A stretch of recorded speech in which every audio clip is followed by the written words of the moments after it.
Well, I think there's a lot of benefits to local food, high taste value, fresh. A lot of the food that is transported long distances is maybe picked a little on the hard side, and you need to set it on the counter and let it ripen.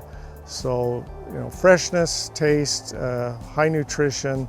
I think there's also some greater value in having local producers. Say if there was a natural disaster or something, we couldn't get food brought in for a while. It's always good to have some food produced locally, and it's also good to make a connection with your local farmer. You know where your food's coming from when you buy it direct.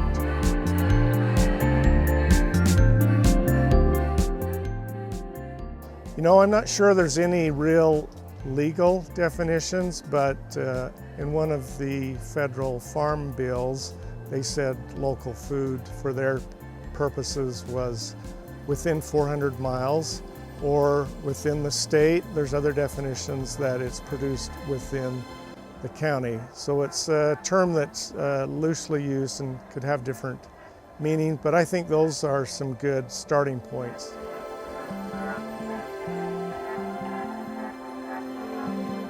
There's a lot of ways that you can do that. There's Edible Wasatch Magazine that really promotes local food recipes. There's CSAUtah.org that has a list of community-supported agriculture.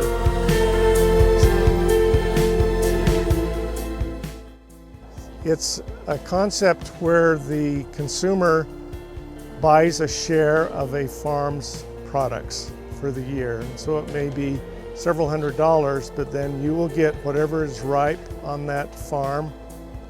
Every week you'll get a delivery of food, and so you take a partial interest, so to speak, in the farm's production.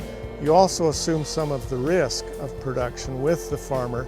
So if there's a crop failure of a particular crop, you may not get peaches, for example, if they happen to freeze out. So you're giving the farmer some upfront capital to help with their startup costs. You're sharing in the harvest. Some farms actually involve the consumers with going out on the farm and helping plant or be involved with farm production activities. It's not a requirement, but some people like doing that also. And of course, the greatest local food is to grow your own garden. So you can go to garden.usu.edu. There's all kinds of fact sheets and bulletins so you can grow your own food.